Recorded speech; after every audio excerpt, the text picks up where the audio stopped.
കഴിഞ്ഞ ആഴ്ചകളിലെ വടക്കേ ഇന്ത്യയിലെ പല സംസ്ഥാനങ്ങളിലും ഗ്രാമങ്ങളിലൊക്കെ പോകേണ്ട അവസരമുണ്ടായി.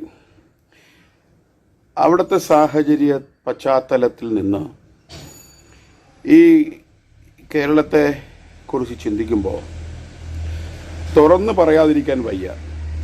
ഇവിടെ LDF ഭരണം നടത്തുന്നു എന്ന ഒരു കാരണം കൊണ്ടാണ് കൂടുതലായി ഈ സംഘപരിവാർ വാല് പൊക്കാതിരിക്കുന്നത്. എന്ന് പറഞ്ഞിട്ട് കോൺഗ്രസിനെ എതിർത്തൊന്നും പറയുന്നില്ല. ഇതുവരെ ഭരണം നടത്തിയ പല കോൺഗ്രസ് നേതാക്കന്മാരും ഖദറിൻ്റെ അകത്ത് കാവ്യം ഒളിപ്പിച്ചാണ് ഭരണം നടത്തിയിരുന്നത്. ഇനി നമ്മുടെ VD സതീശൻ അവരുടെ ഭരണം നമുക്കിനി വരുന്ന ആളുകളിലൊക്കെ കാത്തിരുന്ന് നമുക്ക് കാണാം. പല സംസ്ഥാനങ്ങളിലും ചില സിറ്റി പ്രദേശങ്ങളിലും ക്രൈസ്തവ ഭൂരിഭാഗമുള്ള സ്ഥലങ്ങൾ വരെ തന്നെ ഈ പ്രസംഗിക്കുന്നത് സെമിനാർ നടത്തുന്നവർക്ക് ഭയപ്പെട്ടാണ്. അത് കഴിഞ്ഞ് ആ കോമ്പൗണ്ടിൽ നിന്ന് പുറത്തിറങ്ങുമ്പോൾ അവന്മാരൊക്കെ ഒന്ന് എവിടെ നിന്നു എന്താണ് ഈ ഉച്ചാളി ഒരു മാനിയ ഒരു ഇതിൻ്റെയൊക്കെ ഇടയിലാണ് പലരും അവിടെ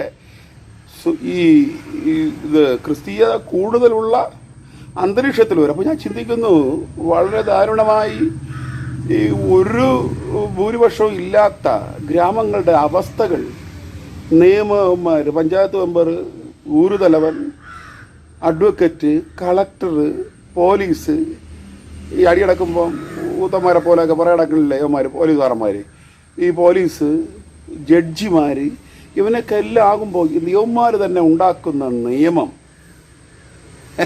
ഇതിൻ്റെ കീഴിൽപ്പെടുന്ന പാടുപെടുന്നവർ എത്ര വാർത്തകൾ നമ്മളിന്ന് കേൾക്കുന്നു. ഒന്നുണ്ടോ കന്യാസ്ത്രീമാർ, അത് ഭൂരിഭാഗമുള്ളവർ കേൾക്കുന്നു. പാവപ്പെട്ട എത്രയോ സഭാവിവാഹങ്ങൾ. അല്ലെങ്കിൽ ഇപ്പോൾ ക്രിസ്തീയത വിടാം, എത്രത്തോളം ഈ ഹൈന്ദവ മതത്തിലും ഇതര മറ്റ് ന്യൂനപക്ഷ മുസ്ലിം വിഭാഗത്തിലൊക്കെയും ദൈനംദിന ഏതെങ്കിലുമൊക്കെ വിഷയങ്ങളിലൊക്കെ കുരുങ്ങപ്പെട്ട് നീതി തേടി കടന്നു പോകുന്നവർ, ഇവർക്കും നീതി ന്യായമൊന്നും അവിടെ കിട്ടുന്നില്ല. അപ്പം നിങ്ങൾ ചോദിക്കും, ഇവിടെ കേരളത്തിലൂടെ ക്രിസ്ത്യാനികൾ ഇവർക്ക് ഭയങ്കര നീതി ന്യായം കിട്ടുന്നു, ഇവിടെ പുതുപ്പള്ളിയിലെ കഴിഞ്ഞ ദിവസം അടി കിടന്ന്, അതിൻ്റെ കുഴപ്പം ഇവിടുത്തെ ഭരണത്തിൻ്റെയോ ഒന്നുമല്ല, അതൊക്കെ ഈ പോണ പാച്ചന്മാരുടെ കുഴപ്പമാണ്. മനസ്സിലായില്ലേ?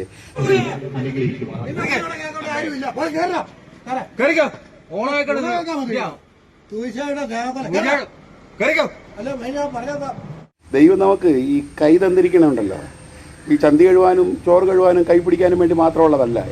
മനസ്സിലായി? രണ്ട് ഊത്ത കിളവന്മാരവിടെ കടന്നു വന്ന് എന്ന് പറഞ്ഞപ്പോൾ എടുത്തിട്ട് പോടാന്ന് പറഞ്ഞാൽ ആരുടെ ഒറ്റ അടി അടിച്ചെടുക്കുക, ഇതിനൊക്കെ തന്നെ കാമ്പിയറില്ലേ? നീ വീട്ടിൽ കിടന്നും പള്ളി കിടന്നും പിന്നെ സഭയിലെ രാഷ്ട്രീയത്തിനും കിടന്നും കസരയെടുത്ത് തൂക്കിയെടുത്ത് അടിക്കാനും പാർഷന്മാരെ അടിക്കാനും പിന്നെ നേതാവാകാനും ഒക്കെ ശ്രമിക്കുമല്ലോ.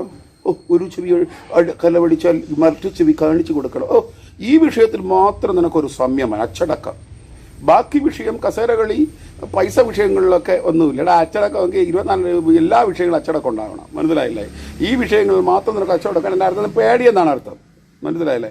അപ്പോൾ കേരളത്തിൽ ജീവിക്കുന്ന സുരക്ഷിതത്വം, പ്രത്യേകിച്ച് ന്യൂനപക്ഷങ്ങൾ അനുഭവിക്കുന്ന ഈ ഒരു സുരക്ഷിതത്വ സമാധാനം അതറിയണമെങ്കിൽ ഈ വടക്കേ ഇന്ത്യയിലൊക്കെ പല സാമൂഹിക പ്രവർത്തനങ്ങളിലൊക്കെ പിന്നെ പങ്കെടുക്കുമ്പോൾ മാത്രമേ അത് മനസ്സിലാക്കാൻ പറ്റത്തുള്ളൂ. സത്യം വിളിച്ചു പറയുമ്പോഴേ ഈ സംഘികളുടെയൊക്കെ അസഹിഷ്ണുത കാണണം. സത്യം വിളിച്ചു പറയുമ്പോൾ അസഹിഷ്ണുത പലപ്പോഴും ഈ വാർത്താ മാധ്യമങ്ങളിലും ഒക്കെ നിങ്ങൾ ശ്രദ്ധിച്ചിട്ടുണ്ടോ? ഈ ഏറ്റവും കൂടുതൽ അസഹിഷ്ണുത പെടുന്ന ഇവരാണ്. കാരണം ഇവർക്ക് അകത്ത് അർത്ഥമില്ല. ഇവർക്ക് പിന്നെ ആശയദാരിദ്ര്യം, അക്ഷരദാരിദ്ര്യം കൊണ്ട് ഇവർ ബേക്കാവുന്ന ഒരു അവസ്ഥ.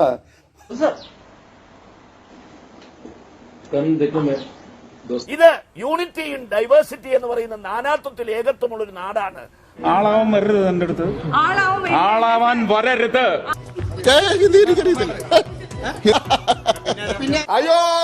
ഒരു മന്ത്രിയോട് 31 സെക്കൻഡിൽ 7 ചോദ്യം ചോദിക്കുന്നു. ഈയിടെയായിട്ട് നമ്മുടെ അനിൽ കൊടുത്തോട്ടം ഭാഷണ ഒരു പ്രസംഗം അദ്ദേഹം ഒരു വസ്തുതാപരമായ ചില വിഷയങ്ങൾ സംസാരിച്ചു. വിശ്വഹിന്ദു പക്ഷത്ത് കയ്യും കെട്ടി നോക്കിയിരിക്കുകയില്ല.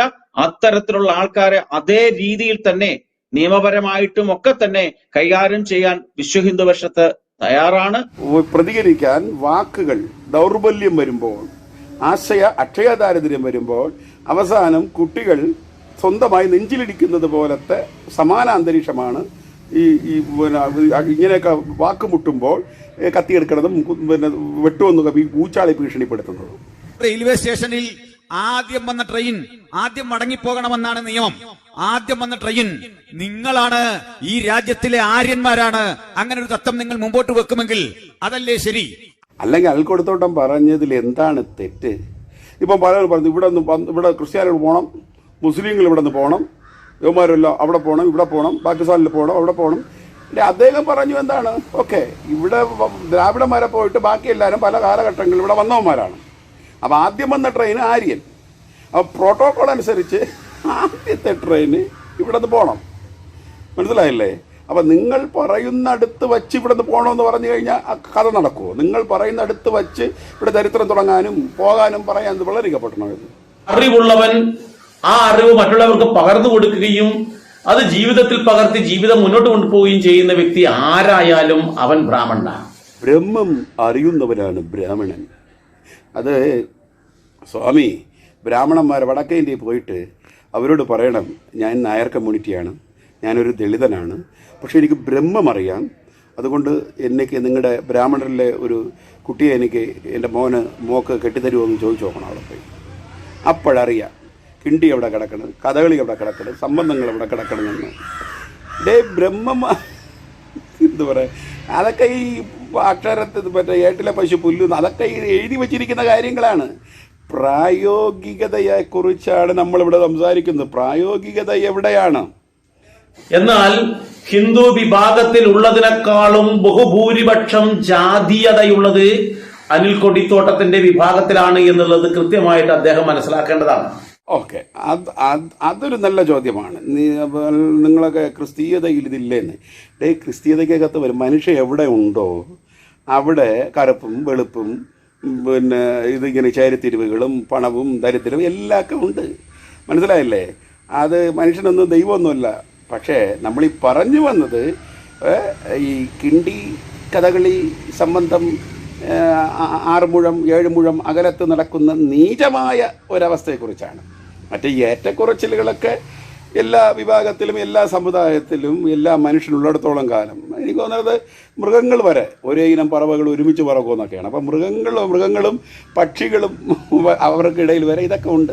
അതൊക്കെ സ്വാഭാവികമായിട്ടുള്ള വിഷയങ്ങളാണ്, അങ്ങോട്ടും ഇങ്ങോട്ടുള്ള വിഷയങ്ങൾ. പക്ഷേ ഈ അതിര് കടന്ന ഈ കിണ്ടിയും മറ്റേ ഇങ്ങനെയൊക്കെയുള്ള മറ്റേ 7 മുഴവും 4 അളക്കണമെന്നും അതും ഇതും ഇങ്ങനെയൊക്കെയുള്ള വിഷയങ്ങളെക്കുറിച്ചാണ് നമ്മൾ സംസാരിച്ചു വന്നത്. ഈ 3 വിഭാഗത്തിനും വേണ്ടുന്ന എല്ലാവിധ സൗകര്യങ്ങളും ഒരുക്കി തന്ന് അവരെ സംരക്ഷിക്കുന്ന, അവർക്ക് വേണ്ടുന്ന എല്ലാ കാര്യങ്ങളും ചെയ്തു തരുന്ന ഏറ്റവും ശ്രേഷ്ഠമായ വിഭാഗമാണ് ശൂദ്രരെന്ന് പറയുന്ന ആൾക്കാർ. അവരില്ലെങ്കിൽ ഈ 3 വിഭാഗത്തിനും നിലനിൽപ്പില്ല എന്നുള്ളതാണ് ഈ വർണ്ണാശ്രമത്തിന്റെ ഏറ്റവും വലിയ പ്രത്യേകത.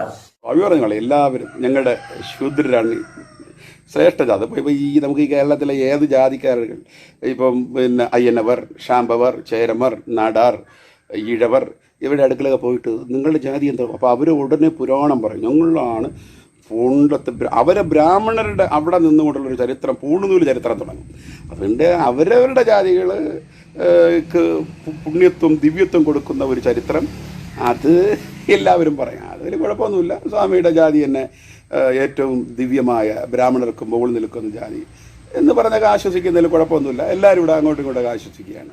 അപ്പോൾ ഈ വിഷയത്തെക്കുറിച്ച് നിങ്ങൾ പറയുന്ന ഏത് സ്ഥലത്തായാലും എങ്ങനെയായാലും എപ്പോഴായാലും ഞാൻ നേരിട്ട് സംവാദത്തിന് തയ്യാറാണ്. സംവാദത്തിനുണ്ടെങ്കിൽ നിങ്ങൾ തയ്യാറാവുക. ആർജവം ഉണ്ടെങ്കിൽ, തന്റെ ഇടം ഉണ്ടെങ്കിൽ അതാണ് കാണിക്കേണ്ടത്. തന്റെ ഇടത്തോടുകൂടി എന്റെ വെല്ലുവിളി സ്വീകരിക്കുന്നുണ്ടെങ്കിൽ. ഒന്നാമത് സ്വാമിയുടെ ഈ വെല്ലുവിളിയായിട്ടൊന്നും ഏറ്റെടുത്തിട്ടില്ല. കാരണം അതിന് അത്ര ഒരു കാതലായിട്ടുള്ള ഒരു കാര്യം സ്വാമി ഇവിടെ പറഞ്ഞിട്ടില്ല. പിന്നെ അൽക്കൊടുത്തോട്ടൻ്റെ TV അവതരണ ചാനലിനകത്ത് സ്വാമിയിട്ട് അന്നോട്ട് ഏത് സമയം തയ്യാറാണ് എന്ന നിലയിൽ അദ്ദേഹം പോസ്റ്റ് ഇട്ടിട്ടുണ്ട്. മനസ്സിലായില്ലേ?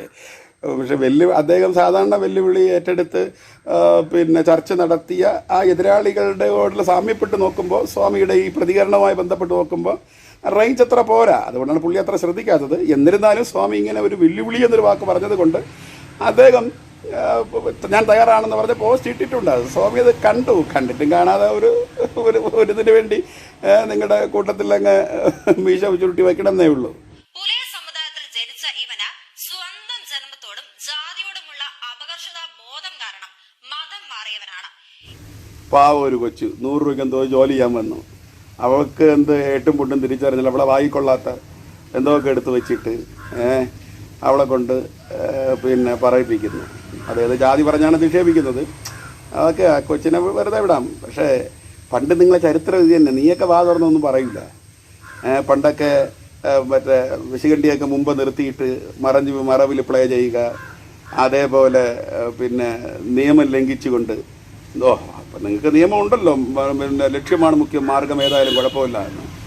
അടിപൊളി നമ്മളെ ഏതൊരു മനുഷ്യൻ്റെയും മനസ്സിലെ വില്ലാളിയായിരിക്കുന്ന കർണൻ അദ്ദേഹം അവിടെ താഴെ കിടന്നപ്പോൾ പിന്നെ അമ്പെയ്ത ആ അന്തരീക്ഷം ഉള്ളപ്പോൾ ഈ ആരെങ്കിലും വിളിച്ച് എന്തെങ്കിലും കല്ല് തീർക്കാൻ എവിടെ എല്ലായിടും അങ്ങനെ തന്നെ. ഇപ്പോൾ ഇവിടെ സംഘികൾ എവിടെയും അടികിടത്തണമെന്ന് പറഞ്ഞ് യുവന്മാർ നേരിട്ട് പോയി അടികിടക്കണേ.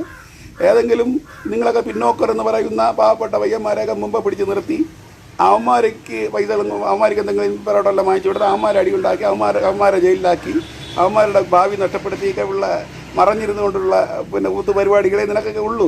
അതിലൊന്നായിട്ട് മാത്രമേ ഇതിനെ കാണാൻ പറ്റത്തുള്ളൂ. ഈ ഇന്ത്യയിലെ ഹിന്ദു ജനസംഖ്യ ഇപ്പോൾ വളരെയധികം കുറഞ്ഞുകൊണ്ടിരിക്കുകയാണ്. ഒന്ന് ജനന നിരക്ക്. ഈ IAS IPS ഇങ്ങനെയൊക്കെ ഉന്നത വിഭാഗത്തിലൊക്കെ ഉത്തരവാദിത്തത്തിൽ ഇരുന്നിട്ടൊക്കെ ഒരു പെൻഷൻ പറ്റുന്നതിന് തൊട്ട് മുമ്പേ വാസ്തവത്തിൽ ഇവരുടെ ഉള്ളത്തിനകത്ത് ഇവരുടെ മതവിഷം പൂണ്ടിരിക്കുന്ന പല അനുഭവങ്ങളും നമുക്കറിയാൻ പറ്റുന്നുണ്ട്. ഒരു പെൻഷൻ പറ്റിയ ഉടനെ ഏതെങ്കിലും ഒരു വർഗീയ സംഘടനയുടെ ഭക്തമായിട്ട് അവർ മാറാറുണ്ട്. അപ്പോൾ ഞാൻ ആലോചിക്കുകയാണ്, ഇവരൊക്കെ ഇത്രയും കാലം ജോലി ചെയ്തപ്പോൾ ഈ വിഷമകത്ത് നീറിക്കൊണ്ടിരുന്നപ്പോൾ ഇവിടെ മതേതര രാഷ്ട്രത്തിനകത്ത് ഇവർ ഈ വിഷത്തിൻ്റെ അടിസ്ഥാനത്തിലോ ഭരണഘടനയുടെ അടിസ്ഥാനത്തിലായിരിക്കുമോ ഇവർ ജോലി ചെയ്തത്? ഇവിടെയെല്ലാം ഇവരൊക്കെ നിയമങ്ങളെയൊക്കെ ഇവരുടെ വിഷത്തിൻ്റെ അടിസ്ഥാനത്തിൽ അട്ടിമറിച്ചിട്ടുണ്ടായിരിക്കും. അല്ല സെൻകുമാർ, എനിക്ക് പറയണൊക്കെ എന്താണ് ഞങ്ങൾ പിന്നെ ഹിന്ദുക്കൾ ഇവിടെ കുറയുന്നുവെന്ന്. മുസ്ലിങ്ങൾ ഓരോരുത്തന്മാർക്ക് കഴിവുണ്ട്, പിള്ളേരെ ഉണ്ടായിക്കൊണ്ടിരിക്കുന്നു. പിന്നെ ഒരു ഇരിക്കുന്ന മതത്തിനകത്ത് മൂല്യമില്ലെന്ന് പറഞ്ഞുകൊണ്ട് പിന്നെ ഇതര മൂല്യമുള്ള സമാധാനമുള്ളിടത്തേക്ക് ആൾക്കാർ പോയിക്കൊണ്ടിരിക്കുന്നു. ഇപ്പോൾ വെള്ളരിക്കപ്പെട്ടു ഓരോരുത്തരെ പിടിച്ചുകൊണ്ട് പോയി കഴിയുമ്പോൾ ആൾക്കാർ ഇങ്ങനെ പോകാൻ വേണ്ടി എല്ലാവർക്കും ആര് ദൈവം എന്തൊക്കെയാണ് ഏതൊക്കെ വഴി ആ കോട്ടിടണമെന്നൊക്കെ എല്ലാവർക്കും വ്യക്തമായിട്ട് അറിയാം. ആരെയും മതം നിർബന്ധിതമൊന്നും എടുക്കേണ്ട സമയങ്ങളൊന്നും ഇപ്പോൾ ആർക്കും ഇല്ല. എല്ലാവർക്കും അവരുടെ വ്യക്തിത്വങ്ങളെല്ലാം ഉണ്ട്. അതുകൊണ്ടൊരു കാര്യം ചെയ്യുക, പിന്നെ കഴിവുള്ള പയ്യന്മാരുടെ അടുത്ത് മക്കളെ ഉണ്ടാക്കാൻ പറയുക. 1, 2 പിന്നെ ഈ മൂല്യം ഈ കുറവാണെങ്കിൽ ആ മൂല്യത്തെ വർദ്ധിപ്പിക്കാൻ നോക്കുക. ആ മൂല്യത്തെ ജനങ്ങളുടെ ഉള്ളത്തിൽ ഊട്ടിയുറപ്പിക്കാൻ നോക്കുക.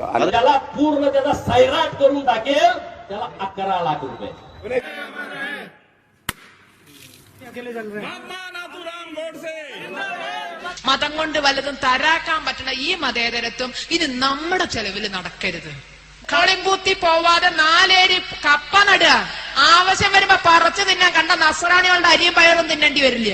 അൽക്കടുത്തോട്ട് വർഗീയ വിഷയം നിങ്ങൾ പ്രതികരിക്കും. ഇതൊക്കെ വർഗീയ വിഷയമാണെങ്കിൽ ശശികലയൊക്കെ പറഞ്ഞതും മറ്റേ കുറെ പിന്നെ വടക്കൻ ഇന്ത്യയിലെ കുറെ എണ്ണവും പിന്നെ ഗാന്ധിജിയുടെ രൂപം ഉണ്ടാക്കി വെച്ച് വെടിവെച്ച് കൊടുത്ത വൃത്തിയുണ്ടല്ലോ.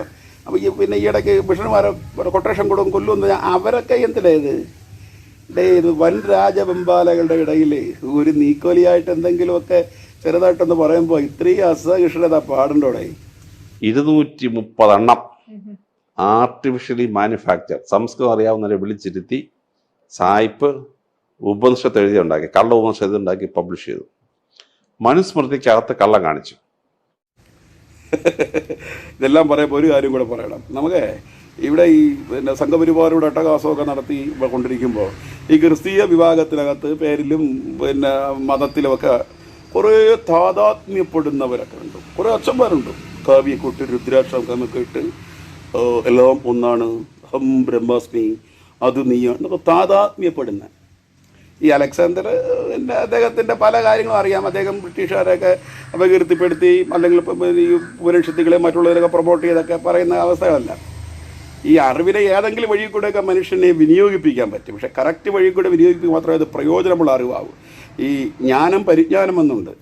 ജ്ഞാനമൊക്കെ പക്ഷെ പരിജ്ഞാനം പ്രയോജനമുള്ള ജ്ഞാനമാണ്. താങ്കൾ ഈ പ്രയോജനമില്ലാത്ത ജ്ഞാനം വിളമ്പിയിട്ട് ജനങ്ങൾക്കകത്ത് ഒരു ബോധവും ഉണ്ടാവില്ല, ഉദയവും ഉണ്ടാകത്തില്ല. ഇവിടെ താതാത്മ്യപ്പെടുന്ന ഒരുപാട് അച്ഛന്മാർ, ബിഷപ്പന്മാർ, പിന്നെ ഗുരുക്കന്മാർ, കാവ്യൊക്കെ കൊടുത്ത് അച്ഛന്മാർ, ശബരിമല പോണ കുറേ എണ്ണമുണ്ട്. ഇതൊക്കെ അവരവരുടെ വിശ്വാസത്തിലും മതത്തിലും അവരവർക്ക് ചെയ്യണമെങ്കിൽ ചെയ്യട്ടെ. നീ എന്തിനാ അവിടെ പോയി അനുരഞ്ജനപ്പെടുത്തുന്നു? നീ അവിടെ പോയി താതാമ്യം നിന്റെ ഉരുൾ നേരെ ചെയ്യും, അവിടുത്തെ നേരെ ചെയ്യും. അവരുടെ വിശ്വാസത്തിൽ നീ എടുത്ത് ഇവിടെ കടമെടുത്ത് നിന്റെ ചർച്ചിനകത്ത് കടമെടുക്കണേ എന്തിനാണ്? അവരതൊക്കെ എല്ലാം ചെയ്യട്ടെ.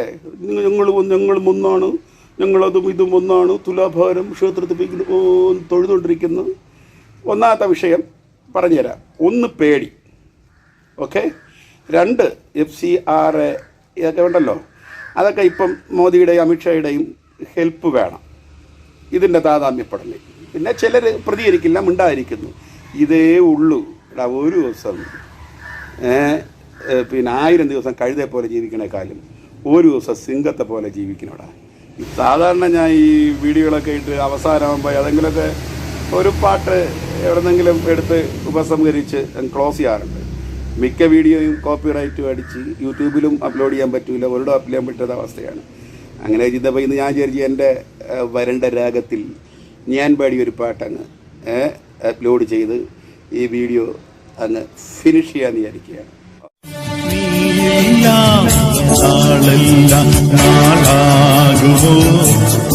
നീയില്ലാതെ വാഴ്വെല്ലാം വാഴ്വാകുമോ, നീയില്ലാതെ നാളെല്ലാം നാളാകുമോ, നീയില്ലാതെ വാഴ്വെല്ലാം വാഴ്വാകുമോ, എന്നോട് നന്മയും നീ അല്ലോ, എന്നോട് രക്ഷയും നീ അല്ലോ, എന്നോട് നന്മയും നീ അല്ലോ, എന്നോട് രക്ഷയും നീ അല്ലോ, എന്നോട് സൗഖ്യവും നീ അല്ലോ, എന്നോട് സന്തോഷം നീ അല്ലോ, നീയില്ല നാളെല്ലാം നാളാകുമോ, നീയില്ലാതെ വാഴ്വെല്ലാം